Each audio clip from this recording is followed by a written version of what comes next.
د زرګونو افغانانو قاتل ته د مارشالۍ رتبه او بیلابل غبرګونونه. د عبدالله او غني ترمنځ له اوږدو کشمکشونو او ناندریو وروسته تېره شپه په ټولنیزو رسنیو هغه فرمان راڅرګند شو چې دوستم ته پکې د مارشالۍ رتبه ورکړل شوې. که څه هم د دغه فرمان تایید یا رد له هر څخه نه دی شوی، خو د دوستم ویاند زوی او ګڼو نورو پلویانو د تایید ترڅنګ نوموړي ته مبارکي ویلې او دی یې د دې رتبې وړ بللی دی.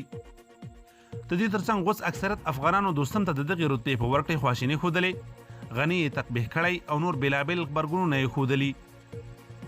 د کابل پوهنتون استاد او د سولې فعال فیض محمد ځلاند په خپله فیسبوک پاڼه د قاتل مارشال تر عنوان لاندې لیکلي: د نړۍ په تاریخ کې بل فهیم وروسته دا دویم بېسواده مارشال وي چې له خپلو خلکو پرته یې نه څوک وژلي او نه یې هم چا سره جګړه کړې. د دې هېواد ارزښتونه دومره سپک شوي چې نور پکې د ارزښت په نوم څه نه دي پاتې. ځلاند همداراز د ګوت څنډنې په پار زیاته کړې: زموږ مبارزه نوره هم سخته شوه، زموږ غږ به نور هم پیاوړی شي، زموږ ناره به نوره هم ګرمه شي. موږ ته وطن له هر چا له هر څه لومړی دی. په وطن سیاست کول په مور سیاست کول دي. ځلاند په خپل دویم پوسټ کې د اشرف غني سیاسي وړتیا چیلنج کړې او ویلي دي دوستم د نظامي لاسته راوړنو پر ځای په سیاسي لاسته راوړنو مارشال شو. ټام بابا په دې نه پوهیږي چې مارشالي نظامي رتبه ده که سیاسي. د سولې فعال ژورنالست او شنونکي ولی الله شاهین بیا د مارشالۍ تر هشټاګ لاندې لیکلي: غلام کبل غلام ته څومره لوړ لقب او مقام ورکړي، د غلامۍ ماهیت یې نه بدلیږي، نو ځکه بې ارزښته دي.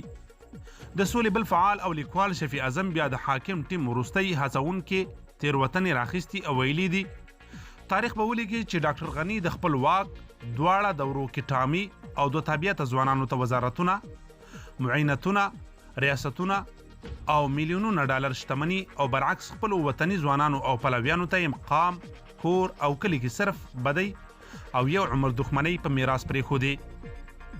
د دې ترڅنګ د ټولنیزو رسنیو فعالانو او د ژوندیو خپرونو کوربنو د غني دغه کړنه د خپل واک د بقا لپاره یو شرمونکې معامله یاده کړې او ویلي دي چې حاکمه طبقه د واک د ټینګښت لپاره هر راز معاملو ته حاضر دی.